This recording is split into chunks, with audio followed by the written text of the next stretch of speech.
Perkenalkan, kami dari kelompok Septikum ingin mempresentasikan tugas informatika.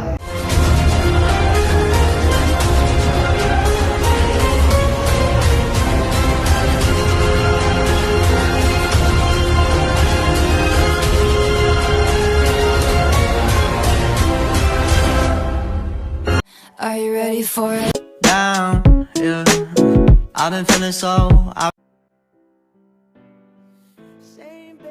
Pengertian internet. Internet merupakan sebuah jaringan yang berfungsi untuk menghubungkan antara satu media elektronik dengan media lainnya.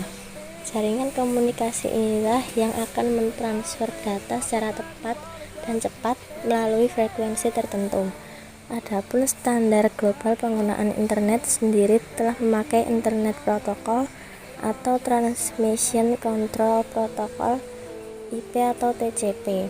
Jika belum tahu, istilah tersebut adalah bentuk protokol pertukaran paket yang mana telah dipakai secara global. Kemudian proses menghubungkan rangkaian internetnya disebut internet working. Sejarah Internet pertama kali dibuat oleh Advanced Research Project Agency atau ARPA pada tahun 1969. Pada saat itu, internet masih berupa sebuah jaringan komputer yang kemudian diberi nama ARPANET. Istilah inilah yang menjadi cikal bakal terbentuknya jaringan internet yang populer hingga saat ini. Lalu, pada tahun 1980-an, internet mulai dipakai oleh kalangan teratas dengan tujuan untuk menghubungkan berbagai kampus atau universitas populer di Amerika Serikat. Sering berjalannya waktu, jaringan internet semakin berkembang pesat, terlebih setelah diluncurkannya standar protokol TCP atau IP. Sejak saat itu, Amerika Serikat membentuk suatu badan riset yang dikenal sebagai pengganti peran ARPANET, yaitu National Science Foundation Network atau NSFNet, terbentuk di tahun 1986. NSFNet menghubungkan sejumlah jaringan yang tersebar di beberapa negara. Tahun 1993, setiap sistem komputer yang terhubung ke internet harus memiliki alamat IP atau nama dominan berupa simbol numerik atau format tertentu sebagai tanda pengenal. Berawal dari pengaturan inilah, layanan pendaftaran nama dominan bernama InterNEC didirikan. Manfaat internet. Yang pertama untuk sarana konektivitas dan komunikasi. Yang kedua, sumber beragam wawasan ilmu dan pengetahuan. Yang ketiga, mempermudah proses pelaksanaan sistem akademik. Yang keempat, sangat efektif mensukseskan bisnis atau usaha. Yang keenam, membantu penggunanya untuk melakukan share lokasi dan alamat dengan mudah. Yang ketujuh, menghasilkan uang. Dan yang kedelapan, media hiburan semua kalangan. Dampak positif internet.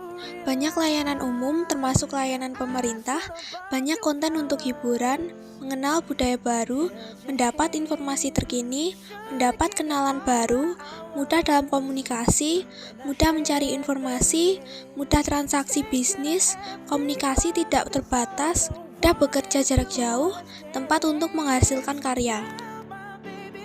Dampak negatif internet.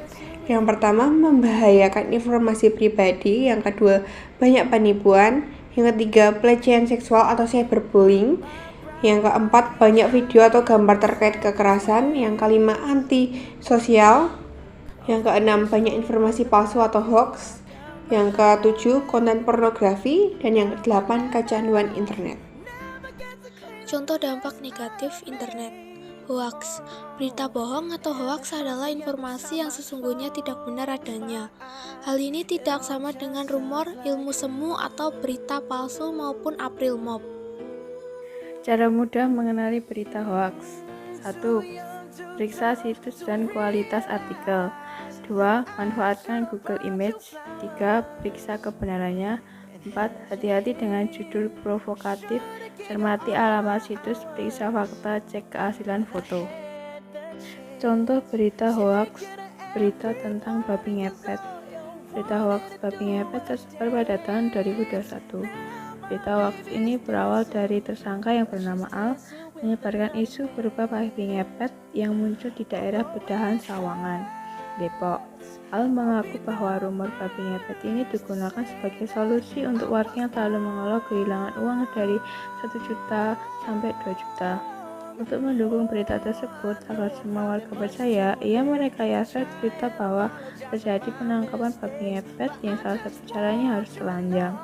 Lalu ia juga membuat fakta bohong yang menyatakan bahwa ukuran babi semakin mengecil dengan sendirinya, sampai membeli babi secara online senilai 900.000. Semua kebohongan yang diceritakan Al itu terbongkar dan akhirnya terancam dihukum selama 10 tahun. Ciri-ciri hoaks. Pertama, informasi tersebar menyebabkan kebencian antar kalangan hingga menimbulkan permusuhan dan kecemasan pada masyarakat. Kedua, sumber informasi tidak jelas atau tidak ada yang tahu siapa penulisnya alias anonim, cenderung memojokkan pihak tertentu. Ketiga, adanya informasi disampaikan secara fanatik akan suatu ideologi. Kata-kata menimbulkan provokatif dan tidak ada informasi maupun fakta yang aktual.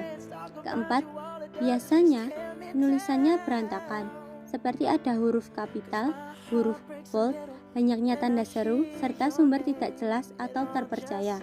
Sekian dari kelompok kami, terima kasih.